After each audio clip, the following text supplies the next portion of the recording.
dia, boa tarde, boa noite, bem-vindos ao podcast videocast Meio de Campo, Futebol e Sua História. Estou aqui, eu e Delber Avelar, com meu parceiro Diego Ambrosini. Opa. E hoje a gente vai fazer um episódio especial sobre os primeiros anos do futebol no Brasil. É um episódio muito calcado na pesquisa do Diego, eu só vou basicamente mandar algumas provocações para ele e a gente vai acompanhar a aula do Diego sobre os primeiros anos, os primórdios do futebol no Brasil. Diego, conta primeiro uma coisa. O futebol no Brasil chega com Charles Miller a São Paulo e chega com Oscar Cox ao Rio de Janeiro, e a partir de São Paulo e Rio de Janeiro ele se espalha para o resto do Brasil, certo? Não, Errado. Né? Errado. O programa é sobre por que isso está errado. Bora. Vamos lá. Bom, Delber, tudo bem? Boa Tudo tarde. beleza? Bom dia, boa tarde, boa noite, pessoal que está nos assistindo. Então, hoje a gente realmente vai fazer um episódio sobre o início do futebol aqui no Brasil, né? Que é um tema que eu me apaixono, né? Eu acho que é divertidíssimo essas primeiras décadas, né? A gente nem vai chegar na década de 1910, vamos ficar só na década de 1900 e um pouquinho antes, no finalzinho do século XIX, né? E tentar atacar aí algumas histórias e versões, interpretações que ficaram congeladas aí no senso comum, né? Como sendo algo que a história aconteceu assim, mas nosso papel é sempre complexificar um pouquinho, né? As versões consagradas. A primeira é exatamente essa pergunta que você fez, né? Que se o Charles Miller é ou não é o pai do futebol brasileiro, né? E não é exatamente assim, né? Nem o Charles Miller em São Paulo, nem o Oscar Cox no Rio. Ainda é um vício que a gente tem, né, de contar a história a partir dos grandes personagens, dos grandes nomes. Então a gente quer destacar quem foi o grande herói, né? E foi nesse momento aí que acabaram se consagrando as histórias do Charles Miller, do Oscar Cox e de outros também que chegam em outras regiões do Brasil. Mas na verdade a história ela sempre um pouco envolve muitas pessoas, muitos indivíduos, muitos processos, né? Os processos são mais complexos, né? E no caso da chegada do futebol no Brasil, tem muitos fatores, né, que acabam sendo deixados de lado e que a gente gostaria de recuperar um pouquinho. Então, né? em primeiro lugar, vamos localizar o pessoal com as datas aqui. As regras do futebol se codificam na Inglaterra em 1863. Exatamente. Né? O futebol é exportado para tudo quanto é canto, mas ele tem uma predileção por chegar em cidades-porto. Isso, né? mas como você sabe, né, bem, né, falando ainda um pouquinho da Inglaterra, né, o futebol ele começa nas escolas, né, essa codificação do futebol, né, porque a prática de chutar uma bola é milenar, né, em várias culturas. Mas em 63, a data que você menciona, que é quando se escreve o código, né, do futebol, a partir da experiência que os então jogadores tinham nas suas escolas, né? Então o futebol começa na Inglaterra como uma coisa das elites, né, inicialmente. Mas rapidamente ali, nas primeiras décadas, ela já vai se popularizando. Sim, né? Então, e ele chega ao Rio da Prata antes de chegar ao Brasil. Né? Sim. Argentina e Uruguai são antecessores do futebol na América do Sul. O momento de expansão, na verdade, já é mais para o final do século. Então, década de 80, década de 90 do século XIX, e ele chega na esteira do que era o Império Britânico. A Inglaterra, a Grã-Bretanha era o império mais poderoso, né, da época, com colônias em vários lugares do mundo, mas também presença econômica em vários lugares do mundo, onde não era colônia oficialmente, era muitas vezes colônia extraoficial, né? E justamente nesses locais onde a Inglaterra não era potência colonial, o contato era sobretudo a partir dos portos, né? Então a gente vai ver vários exemplos, né? Tanto na Europa quanto na América. Na Europa, por exemplo, Roterdã, Hamburgo, Bilbao na Espanha, Gênova na Itália, Havre, na França.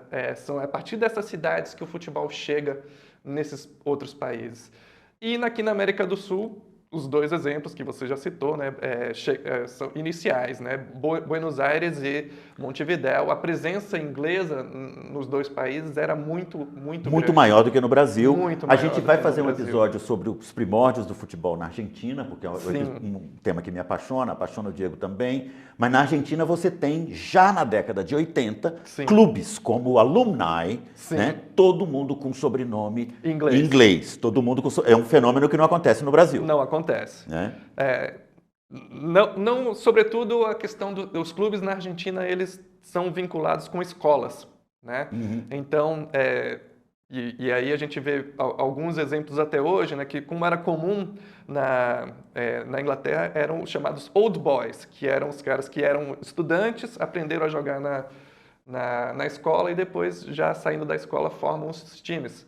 Né? E aí a gente tem o exemplo do News Old Boys. Né? Uhum. Então, na Argentina, a presença inglesa, e em Montevidéu também, no Uruguai, era muito maior. No Brasil, nem tanto, mas havia também. E aí tem alguns vetores, né, de chegada do futebol no Brasil variados. Né?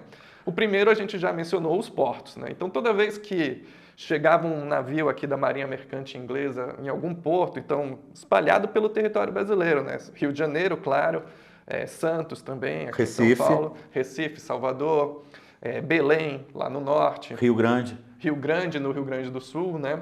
Que o caso do Rio Grande do Sul é engraçado, é curioso, né? Porque começa por uma cidade do interior, né? Que era o Porto de Rio Grande e não pela capital, Porto Alegre. Né? Então, chegava um navio, o que os marinheiros faziam? Eles basicamente desciam a terra, já encontravam ali um terreno plano ali no porto, já montavam uma meta, uma trave improvisada e jogavam um futebol, uma pelada improvisada ali. Né? Então, os brasileiros, os estivadores, eles ficavam observando aquilo ali, né? O povo, né, nos portos, e ficavam curiosos. Tem um episódio que é muito curioso, que aí já não eram de marinheiros de baixa patente, mas oficiais da Marinha Mercante Inglesa, que eles são convidados para fazer uma festividade no Paysandu Athletic Club, que era o clube dos ingleses no Rio de Janeiro, e que ficava localizado num terreno alugado, era de propriedade do Conde D, que era o marido da Princesa Isabel, né? E aí, nessa festividade, eles organizam ali um jogo, uma pelada de futebol, e disse que a princesa assistiu essa jogo. Isso é em 1872. Uau! Né? Então, muito antes do Charles Miller, né? Além dos marinheiros, outro vetor também foram os operários, porque a presença econômica inglesa, tanto no Rio quanto em São Paulo, muitas vezes a capital, né, em inglês, abriu fábricas, né, tanto de fábricas de produto têxtil, né, como é o caso mais famoso aí da fábrica em Bangu, né, como também de gás, de ferrovias, né, então, e também bancos. Né, e aí, nessas várias empresas inglesas, os funcionários, muitas vezes, também Jogava pelada. Seus timinhos. Né? Inclusive, a primeira partida disputada, uma partida de futebol disputada no Brasil, ela é disputada entre funcionários da São Paulo Railway e da São Paulo Gas Company. Né? Isso é 1895. 95. Exatamente. E já é, digamos, uma partida disputada por populares, por gente do povo. Não. Esse são os ingleses, funcionários tanto da São Paulo Railway, que é a ferrovia, quanto também da Gas Company, que era a empresa de gás, que basicamente era iluminação pública. Né? Que era iluminação Mas eram trabalhadores, digamos.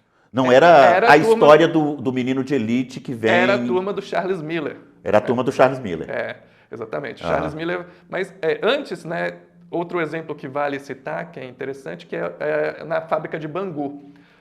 Em Bangu era uma fábrica têxtil, né? E tem um sujeito lá, um escocês, que, aliás, isso é até uma coisa que vale a pena falar rapidamente, que a gente sempre fala o inglês, porque os brasileiros na época não faziam diferença entre ingleses e escoceses, mas muitos eram escoceses. né? Então, um escocês chamado Thomas Donohoe, que historiador Carlos Molinari, do Bangu, ele vem argumentando que o Thomas Donohoe trouxe o futebol antes, né, do que o Charles Miller. Mas ali era mais uma pelada, Sim. né? Então falamos dos marinheiros, das fábricas e um outro fator importante que são as escolas, que não foi tão comum quanto na Argentina, mas também ocorreu aqui no Brasil. Em Uberaba, por exemplo. Uberaba, que é a sua cidade, Sim. né? É um caso e também... Maristas, ali era colégio maristas. Colégio marista. Mas tinha jesuítas também. Que era o caso de Itu.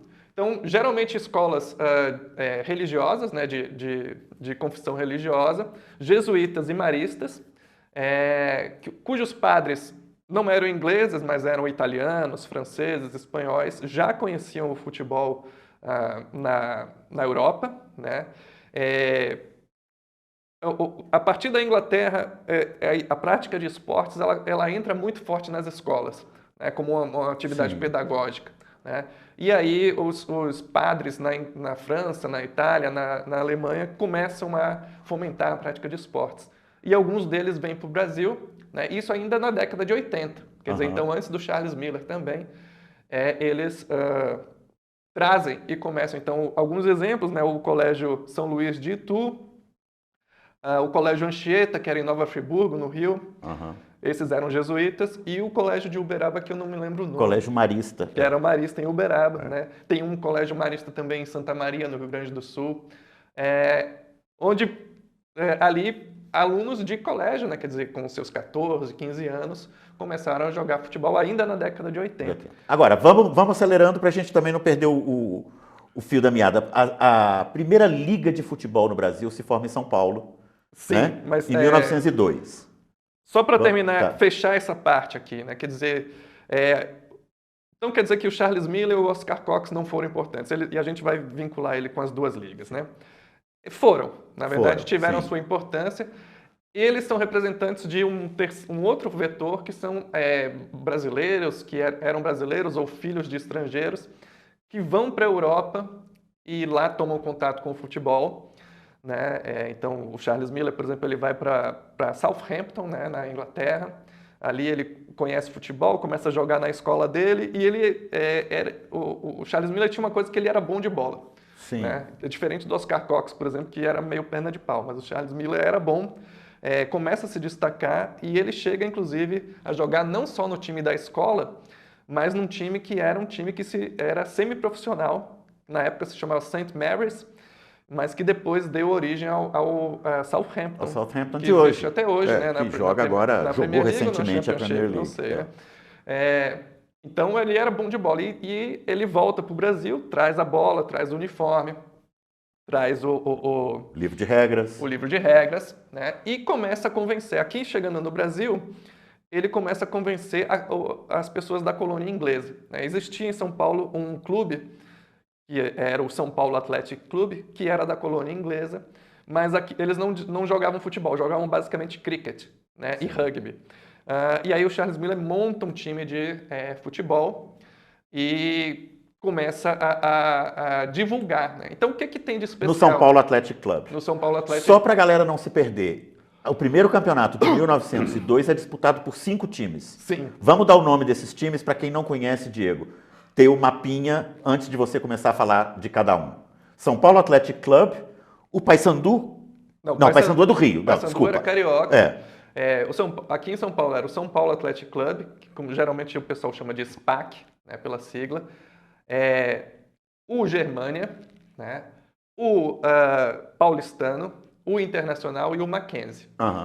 Antes de chegar na liga, que eu sei que você está querendo me apressar, mas eu quero fechar a importância do jogo, né, que você mencionou, que é o jogo entre a São Paulo Highway e a Gas Company, né? O Charles Miller, ele era sócio do São Paulo Athletic Club, mas ele era funcionário da São Paulo Highway, né? E aí ele, junto com outros funcionários, todos ingleses, né? Eles fazem...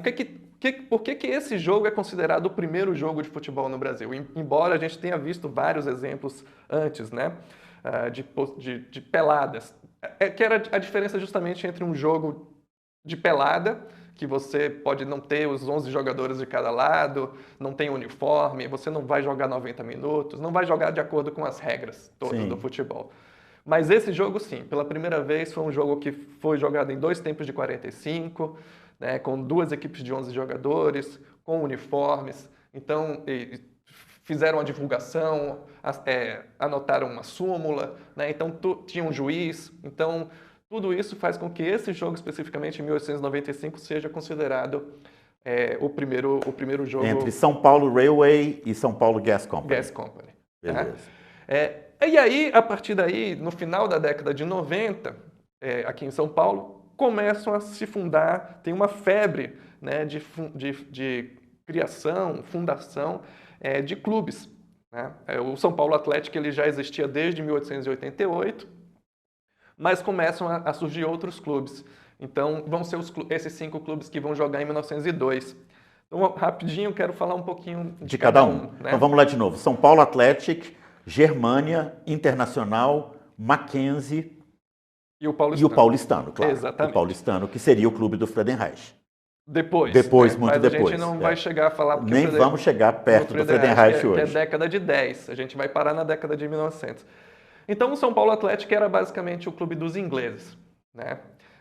Da colônia inglesa. Ele existe até hoje, já deixou de jogar futebol na década de 10, mas existe ainda hoje como clube social e como prática de esportes amadores. Então, historicamente, é o maior clube de rugby do Brasil.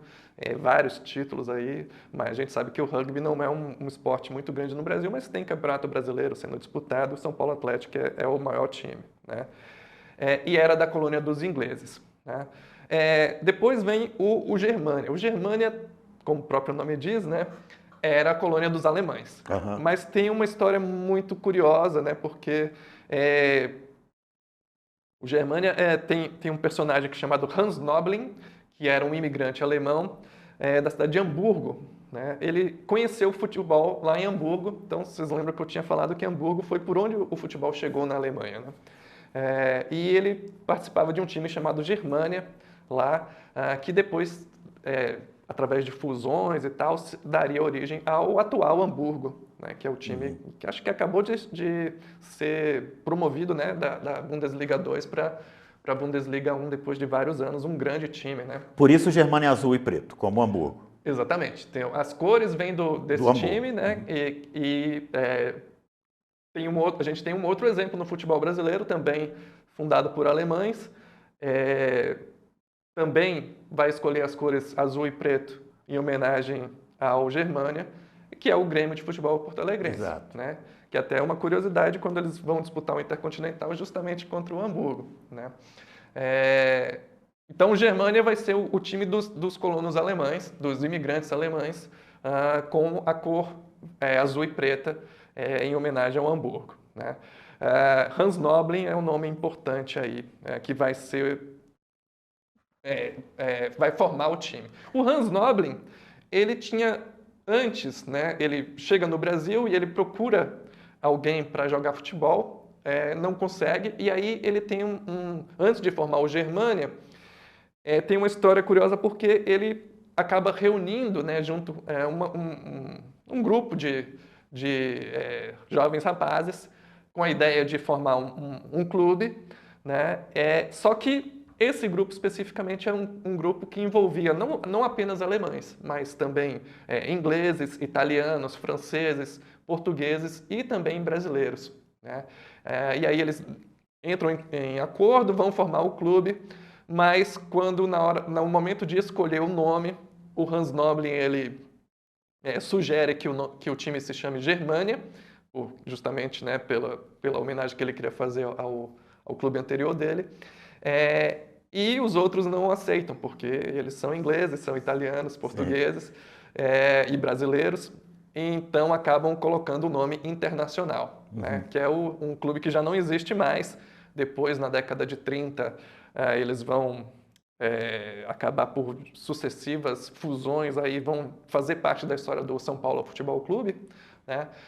Mas foi um clube importante ali nessas primeiras décadas. Então, o Internacional, que era Esporte Clube Internacional, é o mesmo nome do Inter de Porto Alegre, né? Mas as cores eram vermelho e preto, era o time rubro-negro, que vai acabar sendo campeão, acho que 2 vezes, se não me engano, e o Germânia também 2 vezes. As datas exatas... Foi campeão paulista em 1907 e 1928, Isso. o Internacional. E o Germânia, 1906 e 1915. Sim. Então já falamos de 3, né? O outro, o time do Mackenzie. O Mackenzie é um outro exemplo interessante porque quem é de São Paulo conhece, né, a Universidade Mackenzie. Na época não era uma universidade, era um colégio, né? E era formado por presbiterianos, né?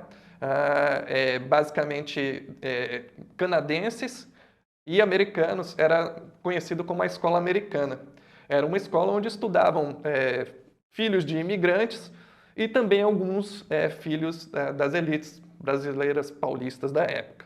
Então, como aconteceu com outros colégios, o Mackenzie tinha a prática pedagógica esportiva muito forte, né? E aí montaram ali times de vários esportes, basquete, tênis e, dentre eles, também o futebol.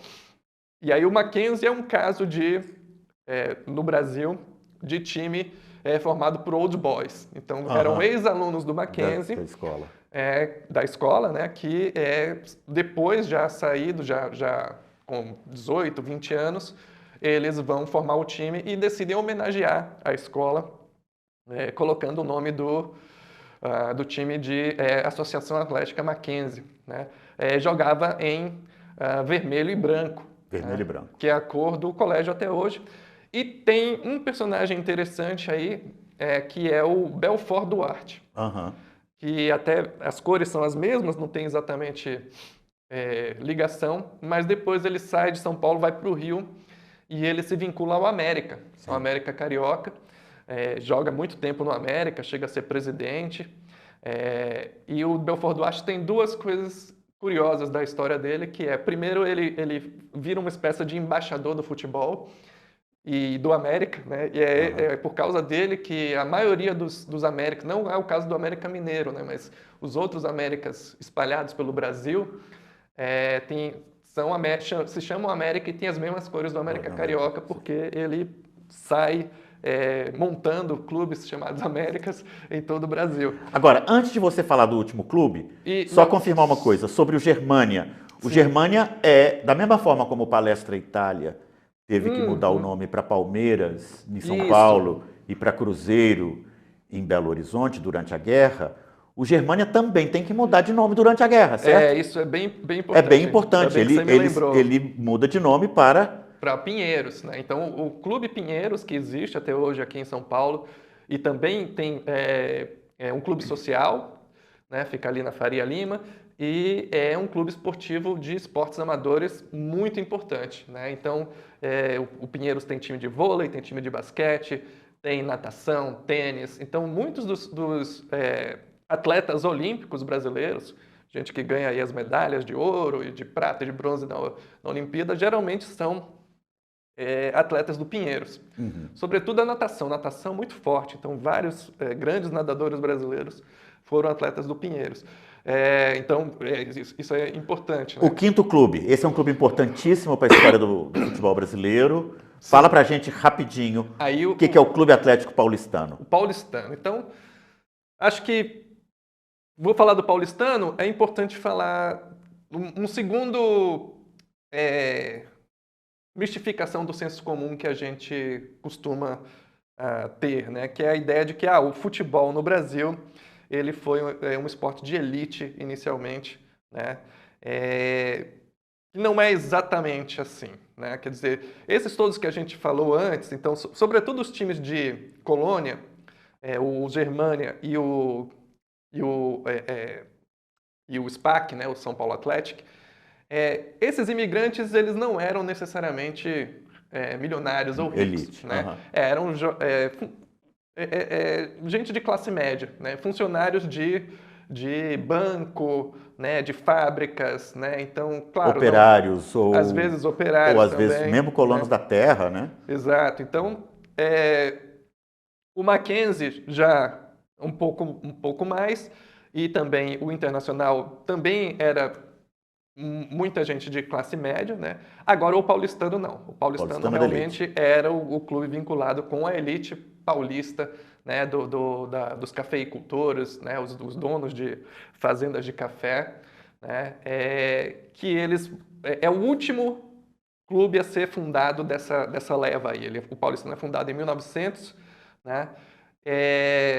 Com a fina flor da elite paulistana, sobretudo várias famílias, né? Família Souza Queiroz, mas sobretudo a família Prado, Silva Prado, né? Então,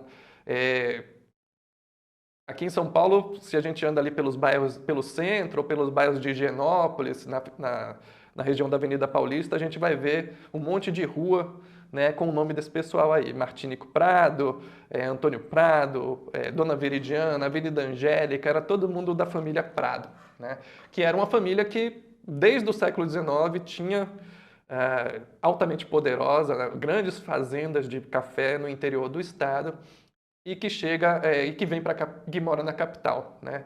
O Antônio Prado, nesse momento, ele se torna prefeito da capital, daqui de São Paulo, e ele vai ser, acho que a data exata me foge, mas no final do século XIX até o começo da década de 10, ele vai ficar 12 anos como prefeito da capital, né? E muitos dos seus dos filhos e sobrinhos e netos vão ser os jovens que vão fundar o paulistano, né? Nessa época, o ser esportivo era ser moderno, ser cosmopolita, né? E então, esses jovens, eles querem ser, né, praticar esportes, e eles acabam fundando o paulistano com o objetivo de praticar vários esportes. Até demora um pouco para o futebol chegar no clube, né? Mas eventualmente acaba chegando. E aí, tem uma disputa, os 3 primeiros anos, a liga começa em 1902, né? É primeiro campeonato, né, que acontece no Brasil, a primeira liga, a Liga Paulista. E nos 3 primeiros anos, o São Paulo Atlético, o SPAC, o time dos ingleses, ele é campeão. Uhum. Então, é tricampeão inicialmente, né? 1902, 3 e 4. O Charles Miller, que era o craque do time, chega a ser até artilheiro em 2 oportunidades, em 1902 e 1904. Mas as 3 vezes que o SPAC é campeão, ele precisa de uma partida de desempate. Então era um todos contra todos ali, né, uma ida e volta, 10 jogos, mas no final do campeonato ficam empatados SPAC e Paulistano. E aí nas 3 ocasiões precisa acontecer uma partida de desempate. A gente até tem uma foto que vamos mostrar para o pessoal aqui, uma foto bem famosa, talvez uma das mais famosas, que é no jogo de desempate em 1902, quando o SPAC ganha por 2-1, 2 gols do Charles Miller, mas essa foto é um gol do paulistano, do craque do time, o Ibanez Salles, mas que acaba sendo anulado, né? Então a foto mais famosa é de um gol anulado, o juiz anula a partida o jogo por impedimento, né? O gol por impedimento. Então, nos 3 primeiros anos, o SPAC acaba sendo campeão jogando partida de desempate contra o paulistano, e na quarta temporada, o paulistano finalmente é campeão, né, pela primeira vez, em 1905. Então, nesses primeiros anos, tem essa disputa que, de certa forma, se monta em uma disputa que é vendida, né, pela imprensa e tudo como brasileiros contra ingleses. Uhum. Né? E aí o paulistano, mesmo sendo o time da elite, né, eles se vendem ali como time dos brasileiros. Dos brasileiros. Né? E acabam, eventualmente, se tornando campeão em cima do time dos ingleses, do São Paulo Atlético. Passa pra gente o resto do Brasil agora, Bahia e Rio de Janeiro. Vamos lá. A segunda liga, pouca gente sabe disso, a segunda liga Sim. é a baiana. Né? Hoje em dia, a gente não tem... Claro, não tem tanta dimensão disso, mas Salvador era uma das cidades mais importantes na época, né? São Sim. Paulo passa por um crescimento vertiginoso, justamente populacional, né? Justamente nesse período aí, mas Salvador tinha sido capital e era um porto importantíssimo, né? E o futebol chega lá também antes, né? Nesse mesmo período. É meio Em concomitante. 1905 já tem campeonato. E o primeiro campeonato é montado em 1905, mas nos primeiros anos ali, os clubes não conseguem muito se estabilizar, né? Os clubes vêm e vão, são montados, depois são desfeitos. O único clube que realmente fica permanece depois é o Vitória, né? Que hoje em dia é um dos maiores clubes do estado, que era o clube, um pouco o equivalente do paulistano, lá em Salvador, que era o clube da elite na época. O nome até, né, Esporte Clube Vitória, é por conta do bairro, né, o Corredor da Vitória, que era o bairro, uma avenida, né, onde morava os principais, né, as pessoas, a população mais rica da cidade, né. Então, o Vitória, ele até foi criado inicialmente como clube de cricket, né, depois começa a jogar futebol, e ele é o único clube que permanece desse momento aí histórico. Em Salvador. No Rio tem o Rio, um né? dado interessante, né? Que o primeiro campeonato é disputado também por 5 clubes, né? Fluminense, Botafogo, Paysandu, Rio Cricket e o Bangu. Bangu. Na verdade, 6, né? Faltou um clube que só disputou esse campeonato chamado Football and Athletic, o nome em inglês, Football and Athletic, que era um clube da Zona Norte, da Tijuca, né? Um pouco mais afastado. Então vamos falar um pouquinho do Rio também, né? No Rio, a gente já mencionou, tem a questão dos marinheiros, depois os operários e o Oscar Cox, que era também filho de inglês, mas que vai estudar na Suíça e quando ele retorna, ele vai ser ele que vai fundar o Fluminense, né? Vai ser um dos fundadores do Fluminense, um dos primeiros presidentes do clube, né? Chegou a ser jogador, disputou o primeiro campeonato carioca em 1906, então São Paulo 1902, Bahia 1905 e Rio de Janeiro, que na época era Distrito Federal, né? 1906. Vão ser só esses 3 campeonatos essas ligas que vão existir durante a década de 1900. As demais, elas só vão ser fundadas já na década seguinte, né? Mesmo Rio Grande, Minas, Pernambuco, né?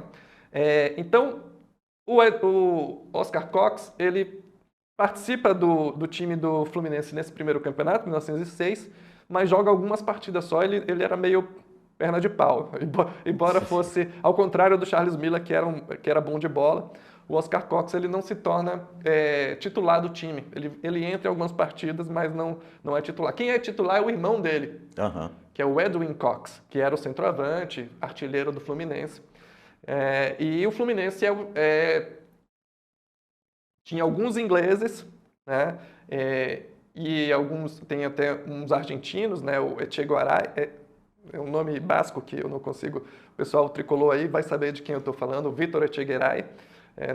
Não sei se eu estou falando exatamente correto o nome dele. Mas também muitos brasileiros. Então o Fluminense, assim como o Vitória e o Paulistano, representavam o time da elite, né, brasileira e carioca ali naquele momento. O Paysandu era mais antigo e mais inglês. Exatamente. O Paysandu é tido como o clube esportivo mais antigo do Brasil, fundado em 1872, né, e era da colônia inglesa. Então era o equivalente no Rio de Janeiro ao que era o São Paulo Athletic em São Paulo. Né? Tanto que é no terreno do Paysandu que acontece aquele jogo lá em 1872, que eu mencionei com marinheiros ingleses e a Princesa Isabel. No Rio tinha 2 clubes da colônia inglesa. Né? O Paysandu era um deles e o outro era o Rio Cricket, que eles têm uma origem em comum, mas tem uma disputa ali, eles brigam entre si, e algumas das pessoas saem do Paysandu e cruzam a Baía de Guanabara e vão para Niterói, onde eles fundam o Rio Cricket. Tanto o Paysandu, que é azul e branco, quanto o Rio Cricket, que joga de verde e amarelo, em homenagem ao Brasil, eles têm essa origem com a colônia inglesa, tanto que o jogo entre eles era chamado de o Clássico dos Ingleses, né? E os dois deixam de disputar ali na década de 10, quando começa a popularização do futebol. Mas... Agora, nesse primeiro campeonato já tem um clube que se diferencia claramente de todos os outros, que é o Bangu. O Bangu. Vamos falar do Bangu, mas antes falar também do Botafogo, né? Não vamos deixar nossos assistentes botafoguenses para trás. O Botafogo também era um time da Zona Sul, né? Ali do bairro de Botafogo, o Fluminense em Laranjeiras, ou nas Laranjeiras, não sei, tem uma polêmica se é em Laranjeira ou das Laranjeiras. Mas o Botafogo era um time mais classe média comparado ao Fluminense, né? Eram jovens mais de classe média do que o Fluminense, que era realmente a elite, a aristocracia do staff e da alguia, né, como eles gostam de dizer, da cidade. E o Bangu era totalmente diferente, né? Então, o Fluminense, jovens da elite, Botafogo um pouco classe média, os dois clubes dos ingleses, né, o Paysandu e o Rio Cricket, e o Bangu, realmente, nessa primeira década, ele era um caso diferente de todos os demais, tanto no Rio quanto em São Paulo, porque ele era um clube de operários, né? Ele era vinculado à fábrica têxtil, né, que primeiro era chamada Companhia Industrial Progresso, depois mudou para Fábrica de Bangu, e era uma fábrica de capital português, inicialmente, mas que acabou importando muitos operários ingleses e escoceses. Citei aqui o caso Thomas Donohoe, ainda na década de 80, para trabalhar, né? Basicamente para serem os gerentes, né? O escalão médio ali, né? Da linha de montagem, né? Os chefes de seção, e que tinha o papel ali de ensinar aos operários brasileiros como operar as máquinas, né? E ao mesmo tempo em que ensinaram isso, também ensinaram a jogar futebol nos intervalos, né? Então, o Bangu é um clube de fábrica. É um clube de fábrica que na Inglaterra isso já era muito comum. Sim. Né?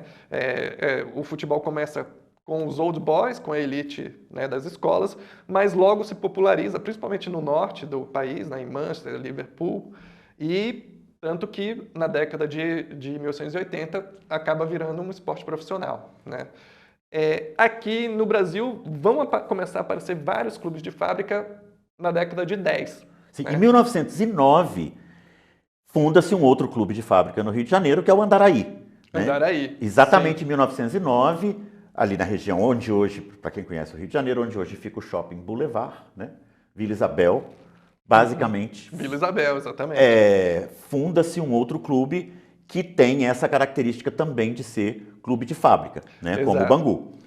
Mas o Bangu, em outra região totalmente diferente da cidade. O Bangu justamente anterior, né? O Bangu muito anterior, de 1904. Então, tanto o Andaraí, que é fundado em 1909, ele vai jogar o campeonato a partir da década de 10. Sim. Né? Vai ter o Mangueira também, o Vila Isabel. Outros clubes de fábrica ou populares vão começar a aparecer muito na década de 10. Mas na década de 1900, o Bangu ele era sozinho nisso, né? Solitário nesse ponto. Então, vamos resumir o que está dito até agora, só para a gente recapitular para o pessoal. Existe uma ideia tradicional de que o futebol foi inicialmente um esporte das elites e que as elites, a partir dessa entrada via elites, a própria elite foi levando o futebol às classes populares e a partir daí ele se popularizou. Isso. É uma história meio distorcida, né? Porque existem vários vetores simultâneos, já desde o começo, em várias classes sociais, em várias colônias, que simultaneamente vão estabelecendo o futebol no Brasil, né? Essa é a primeira ideia que dá para tirar dessa sua exposição. E a segunda, que da mesma forma como não vai de uma classe social para outra classe social linearmente, ele não vai de duas cidades para o interior do Brasil. Exatamente. Né? O livro do Gilmar Mascarenhas. Gilmar Mascarenhas, Entradas e Bandeiras. Isso, Entradas e Bandeiras. Tem um livro muito interessante em que ele vai mostrando. Em João Pessoa, por exemplo, o futebol não chegou via Rio-São Paulo. Exatamente. Né? Nem Recife, Salvador, nem Recife, Belém. nem Salvador, nem em Belém. Em Belo Horizonte, curiosamente, é um dos poucos lugares importantes em que funciona esse vetor, que eram famílias, né? E eu acho que... família Serpa, por exemplo, a família Liebman, o dentista Oscar Americano, todos esses são personagens, Victor Serpa, são personagens que saem de Belo Horizonte naquele esquema, né? Família endinheirada, manda o filho estudar no Distrito Federal ou em São Paulo e ele volta trazendo o futebol. No caso de Belo Horizonte, daria para dizer que isso funciona. No caso de Belo Horizonte também é curioso que praticamente não há sobrenomes ingleses entre os pioneiros do futebol. Claro que Belo Horizonte é um caso muito particular em relação a todas as outras capitais, porque Belo Horizonte é fundada em 1897. Era uma cidade nova, é uma cidade muito, muito jovem naquele momento, certo? E também dentro da inland, né? Exatamente. Não era um porto. Não é um porto, está lá dentro. E aí, o dado curioso é que na vizinha Nova Lima, para quem conhece Belo Horizonte, Nova Lima está grudado em Belo Horizonte, é como se fosse Osasco, São Paulo. Na saída para o Rio de Janeiro, da zona sul de Belo Horizonte, você tem ali o município de Nova Lima, onde depois se formaria o glorioso Vila Nova, né? E ali sim havia sobrenomes ingleses.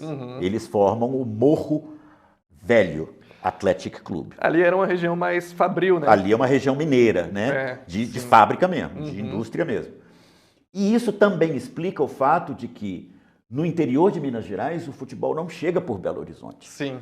Inclusive há cidades como Ouro Preto, Barbacena, Juiz de Uberaba, em que o futebol existia até antes de existir, né? de existir em BH. Sim. Beleza, vamos para a última parte do seu... E no Rio Grande, você mencionou Minas, né? Vamos falar também do Rio Grande. Porque ali tem um fator interessante, que a gente já falou que começa pela cidade de Rio Grande, que era o Porto, né?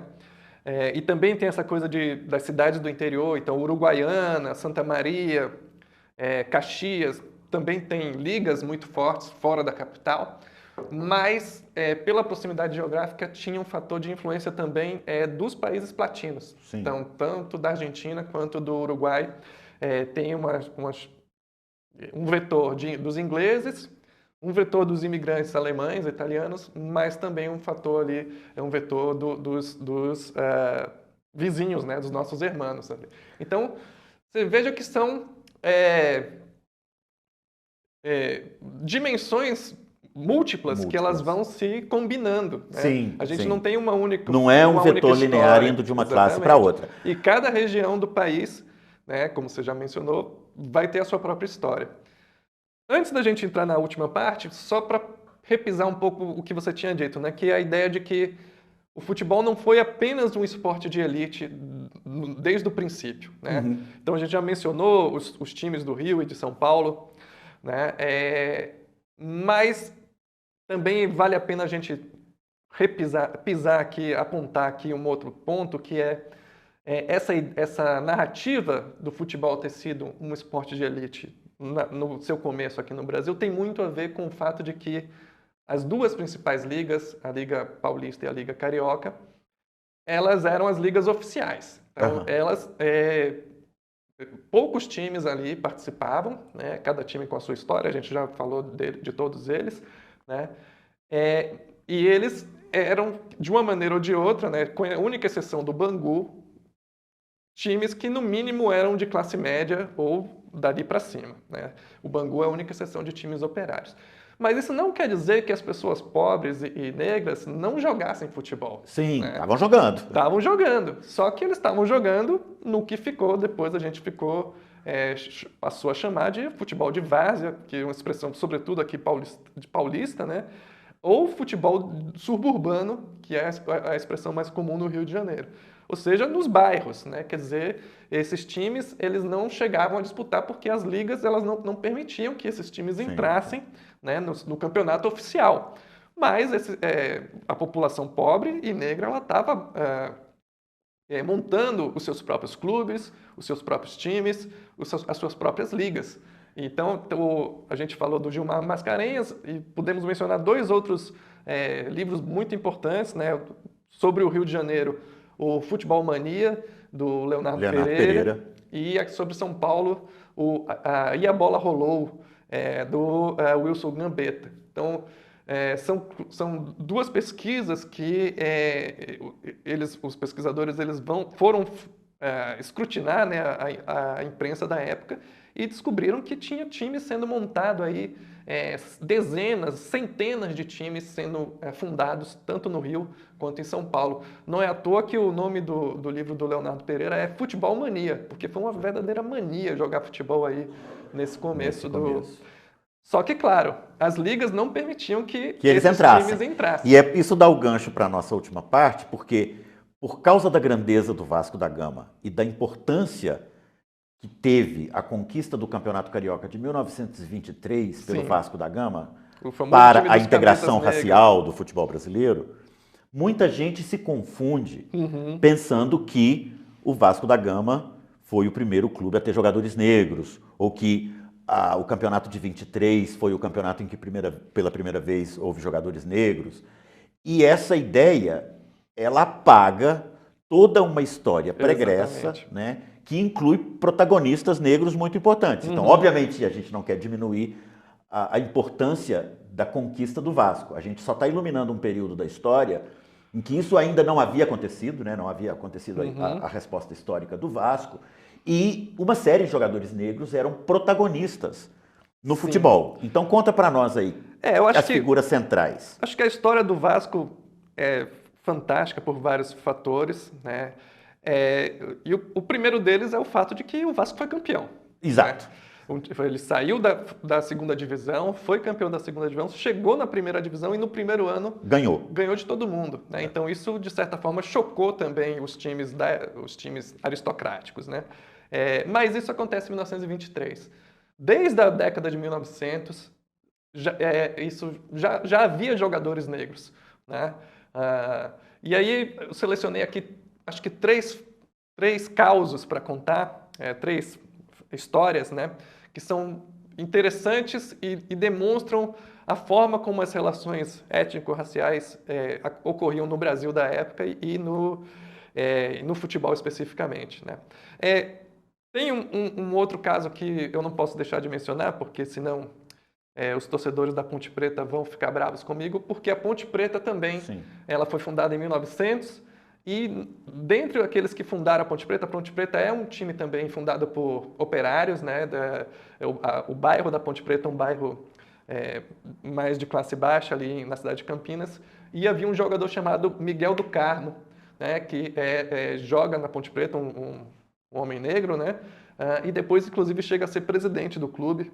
Mas a Ponte Preta ela não jogava no Campeonato Paulista, né? Porque o Campeonato Paulista estava restrito a times da capital, então jogava na Liga Campineira, tanto a Ponte quanto o Guarani. Né? Agora vamos falar do campeonato oficial, né? Tanto do Campeonato Paulista quanto do Carioca, quando já na década de 1900 nós temos aí alguns exemplos de algumas histórias de jogadores negros que estiveram presentes. Né? E que a resposta que foi dada, né, a consequência, os efeitos da presença desses jogadores foi muito diferente nos dois casos. Né? Começar pelo Rio. Né? No primeiro campeonato que a gente mencionou aqui, em 1906, que foi eventualmente vencido pelo Fluminense, até não falei, né, mas o Fluminense foi tricampeão nos 3 primeiros anos, era o time mais forte realmente. A gente tem 2 casos de jogadores negros, né? Em 2 times. Né? Um era o Bangu, que a gente já vem pisando aqui, né? Repisando, afirmando que era um time diferente dos demais, porque era um time de operários, que no Bangu jogavam operários ingleses, operários portugueses, italianos e brasileiros. Né? Dentre esses brasileiros, 2 jogadores negros. Né? A gente tem uma foto, vamos mostrar uma foto aqui do Francisco Carregal, que era centroavante. Né? O Francisco Carregal ele não chega a jogar no campeonato. Né? Ele disputa algumas partidas amistosas ali em 1905, inclusive uma partida em que o Bangu joga contra o Fluminense lá no bairro de Bangu, na Zona Oeste. Né? E o outro era o goleiro, o Manuel Maia. né? Que o Manuel Maia, ele sim é o goleiro do Bangu durante o campeonato inteiro em 1906. Então, o Manuel Maia e o Carregal estavam no time do Bangu, embora o Carregal não tenha chegado a entrar em campo, mas fazia parte ali do time, e o Manuel Maia era o goleiro. O Bangu, ele era um time mais fraco, né? Então ele fica em penúltimo lugar da liga, né? E outro exemplo é no caso do time do Botafogo, né? No Botafogo havia um jogador chamado Paulino de Souza. Então a gente tem a foto também, vamos mostrar para o pessoal, está aí no destaque, o Paulino. A história do Paulino é interessante, porque ele era mineiro, né, de Poços de Caldas, né, a história familiar dele, né, ele era filho de 2 ex-escravizados, né, tanto o pai dele quanto a mãe eram escravizados que foram libertados depois, mas o pai dele acaba aprendendo ali o ofício, né, e se tornando o principal dentista da cidade de Poços de Caldas. Né? E com isso ele começa a ganhar dinheiro. Né? Depois, inclusive, ele entra para a política, vai ser vereador em Poços de Caldas e ele começa a juntar uma fortuna, né? Que é um caso de ascensão social. Né? Curioso porque ele tinha sido escravizado antes, mas ele, depois de livre, ele fica rico, né? Tanto como dentista, como também como político, vereador. E ele consegue mandar os 2 filhos mais velhos vão estudar nos Estados Unidos e ficam lá morando nos Estados Unidos, né? E o Paulino, que era o caçula, ele manda para o Rio de Janeiro. Então um pouco um caso, como você mencionou, do pessoal de Belo Horizonte, que vai para o Rio de Janeiro fazer faculdade. Né? Então ainda não existia faculdade muito em outros lugares do Brasil. E o Paulino ele vai fazer uma faculdade de medicina. Né? Depois ele vai ser médico, tudo. Então, mesmo sendo negro, né, ele era um sujeito de uma classe social, classe média. Né? E ele vai jogar no Botafogo, que, como eu já tinha mencionado, também não era um time tão elitizado, era um time mais de classe média. Né? Então, ele era o único jogador negro, mas ele tinha ali o mesmo nível social, basicamente, do que os seus companheiros de time, né? Que eram também estudantes de medicina, de direito. Né? A Liga não gosta. A Liga não gosta. O Paulino, ele também não era titular. Ele joga apenas alguns jogos, e tem um jogo que é interessante, que é justamente um Bangu contra Botafogo, lá em Bangu, no chamado Estádio da Rua Ferrer, que o Bangu ganha por 3-2, o goleiro era o Manuel Maia e o Paulino consegue fazer um gol. O Paulino jogava de ponta esquerda, né? E ele faz um gol, é o único gol que ele marca no campeonato. E é curioso esse jogo especificamente porque a gente tem aí 2 jogadores negros em campo. O goleiro do Bangu, Manuel Maia, e o atacante do Botafogo. O atacante do Botafogo. E aí a Liga não gosta, né? Sim. O campeonato termina. No início do campeonato seguinte, antes do campeonato começar, né, a Liga se reúne e então eles votam. A gente tem um print aqui do jornal da época, vamos mostrar para o pessoal. Votam um decreto, né, uma normativa de que fosse então deixasse de ser permitido, fosse proibido, né, que os clubes inscrevessem como jogadores pessoas de cor. Essa expressão explicitamente proibido. É a expressão que eles usam, explicitamente proibido. Não inventaram uma lorota de que não podia ser profissional, de que não podia ser isso, não podia ser aquilo. Eles colocaram precisava assinar o nome. Colocaram pessoas de cor. Isso vai acontecer depois, no caso do Vasco. Né? Essa coisa de tem que ser alfabetizado e tudo isso vai criar subterfúgios, né? Mas ainda nesse momento não, é explícito dizendo pessoas de cor não podem ser... E aí Bangu e Botafogo têm atitudes diferentes. Diferentes. E é curioso, porque a gente vê também a origem de cada time. Né? O Bangu era um time operário, né?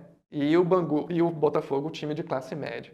Então, no caso do Botafogo, embora a gente tenha registros, né, que isso foi discutido internamente no clube, e não foi uma decisão unânime, houve divergências, sobretudo Alfredo Chaves, encontrei aqui. O nome do diretor do Botafogo, que era o único sócio benemérito na época do clube, e ele faz um discurso veemente, se colocando contra essa determinação da Liga, dizendo que era um absurdo, que isso ia contra, né, os princípios da liberdade individual, dos direitos humanos e da cidadania, mas ele acaba sendo voto vencido, né? Então o Botafogo ele decide acatar a decisão da Liga e comunica ao Paulino de Souza que ele não poderia mais jogar pelo Botafogo, né? Então o Paulino ele vai jogar futebol num desses times de subúrbio, que era o time Esporte Clube Floriano, né? E deixa de jogar na liga principal. A resposta do Bangu é diferente. A resposta do Bangu é diferente. O que é que o Bangu faz? O Bangu simplesmente diz, bom, já que a gente não pode colocar nossos jogadores para disputar o campeonato, a gente sai do campeonato. O Bangu se desliga, manda um ofício para a Liga dizendo que, argumentando, que foi um pouco o que ocorreu com o Vasco, né, na resposta histórica. Só com uma dimensão muito maior, porque o Vasco tinha sido campeão. Exato. E o Bangu, então, a Liga responde dizendo, tá bom, que pena, né, se vocês não querem, não precisa jogar o nosso campeonato. E o Bangu, então, vai ficar vários anos, só vai voltar para a Liga já na década de 1910. Então, vai ficar 6 a 8 anos fora da disputa, né? Então, são que os dois casos no Rio de Janeiro, a gente vê divergências, né? Entre um clube acaba acatando a proibição da Liga, retira o jogador do elenco, e o outro clube diz, não, essa proibição ela é terrível, inaceitável, e nós nos desligamos da Liga, né? Agora, em São Paulo, tem uma história interessante porque bastante diferente, né? Então, alguns jogadores de dois clubes, né, do Internacional e do Paulistano, né, que eram o Internacional, um clube de várias colônias, e os jogadores brasileiros, tinha gente de classe média, mas também gente das famílias mais ricas, e o Paulistano, que eu já mencionei, que era o clube da elite paulistana mesmo, né? Da elite paulista, cafeicultora, né? Mas essa elite plantadora de café, nos fazendeiros paulistas, que depois vão ser chamados de os quatrocentões, né? Séculos e séculos ali, né? Trabalhando com mão de obra escravizada e, posteriormente, imigração, a gente sabe, né, que a miscigenação acaba funcionando aí, né, muitas vezes com ligações, né, entre os senhores e mulheres escravizadas. Então, não era incomum na elite paulistana, antes da imigração, né, que houvesse pessoas mestiças, né? Uhum. E a gente vai ter o exemplo aqui de 4 irmãos, né? 3 deles jogavam pelo Internacional, o Armando, o Mário e o Juvenal. A gente tem uma foto do time do Internacional em que aparece o Juvenal Prado, né? E o caçula, o Joaquim, era do Paulistano. Então eles eram da família Prado, né? Que eu já mencionei, que era a família mais rica da cidade, do estado na época, né? Eles eram sobrinho do Antônio Prado, que era o prefeito da cidade. Então, mesmo sendo negros, né, a gente tem a foto do Juvenal e temos uma foto também do Joaquim, né? Essa foto do Joaquim é até interessante porque é um jogo amistoso entre o Fluminense e o Paulistano. O Fluminense vem para o Rio de Janeiro, vem para São Paulo, né? E as duas equipes se enfrentam e aparece aí, está no destaque, o Joaquim, né? Então, mesmo sendo de pele negra, esses 4 irmãos, eles eram da família Prado. Então, eles eram faziam parte da família mais rica da cidade e do estado. Então, tem até uma passagem, eu vou ler aqui uma passagem do Mário Filho, né, no seu famoso livro O Negro no Futebol Brasileiro.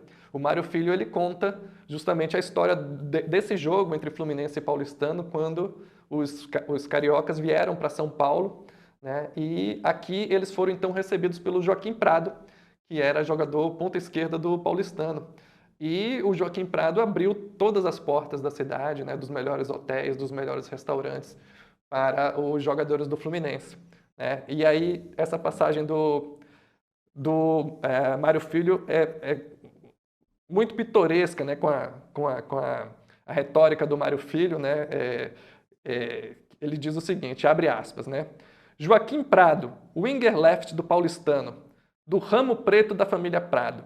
Ele era preto, mas era de boa família, de família ilustre, rico, vivia nas melhores rodas. Quem ia a São Paulo jogar um match de futebol, voltava encantado com Joaquim Prado, sem reparar até que ele era preto.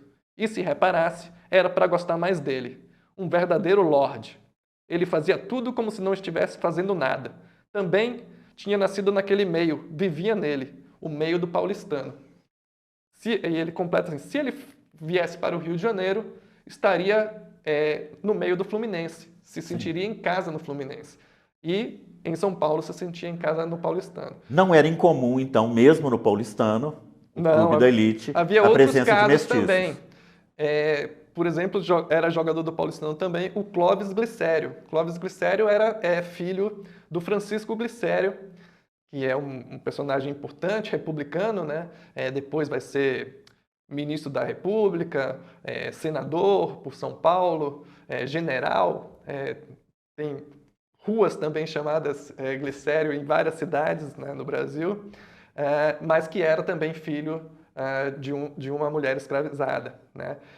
Então, o filho dele, o Clóvis Glicério, já bem mais embranquecido, né, porque o Francisco Glicério ele se casa com uma mulher francesa, né, mas também mestiço. E, assim como outros, o goleiro Tutu Miranda, o Renato Miranda, que era um dos principais jogadores, todos esses eram sócios do paulistano. E agora, o que era a diferença do caso paulista para os dois casos do Rio, né? Os casos do Rio, no Bangu, eles eram operários de fato, né? Tanto o Carregal quanto o Manuel Maia. No Botafogo, o Paulino de Souza era um negro de classe média. De classe média, estudante de medicina. E no caso paulista, todos eles eram membros da alta elite paulista, né? Então, são casos de passar, né? O de passamento que as pessoas simplesmente, como a gente viu aqui na citação do Mário Filho, nem reparavam que eles eram negros, né? Ou se reparassem era para gostar mais, né? Ou seja, quer dizer, isso não estava em questão. A Liga Paulista ela nunca precisou passar um decreto como a Liga Carioca fez, proibindo explicitamente, porque seria mexer aí, né, no vespeiro com de um processo de mestiçagem. Exatamente. Que já estava muito acentuado dentro da própria elite paulistana, né? Maravilha. Vamos encaminhar o fechamento, Vamos. Diego? Então, como grandes conclusões aqui, o processo de espalhamento do futebol no Brasil, ele passa por esses vetores muito mais complexos, né, do que a história que a gente ouve em geral, né, que é uma história unilinear, né?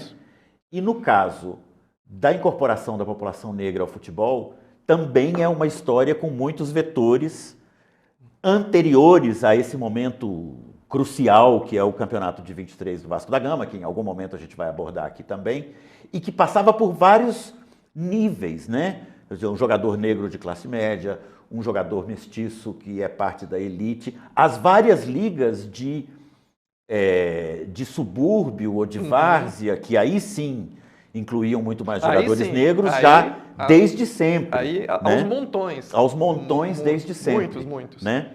Diego, obrigado pela essa aula. Valeu. Obrigadíssimo. É isso. Espero que vocês tenham curtido. Vamos voltar no próximo episódio com algum jogo histórico, ou com algum momento da história das táticas, ou com algum personagem-chave, ou com algum capítulo da história do futebol brasileiro. Boa noite, boa tarde, bom dia. É isso, pessoal. Um abraço grande e até o próximo episódio. E deixem o like. Deixem o like. O julgamento de Jair Bolsonaro está chegando e com ele uma pergunta importante vem à tona. Após mais uma tentativa de golpe, quais são as forças que fazem a nossa democracia seguir firme? Apesar das disputas políticas intensas, é fundamental reconhecer os avanços que a nova república trouxe para o Brasil. Eleições livres, liberdade de imprensa, fortalecimento institucional e a garantia dos nossos direitos fundamentais. Milhares de pessoas já assistiram ao documentário Democracia, uma história sem fim, que reúne cientistas políticos, jornalistas, grandes especialistas para refletir sobre os desafios atuais, as conquistas históricas e os caminhos possíveis para fortalecer ainda mais o regime que define quem somos como país. Não fique de fora dessa conversa essencial para compreender melhor este momento político e valorizar a democracia que construímos juntos, já disponível no Meio Primo.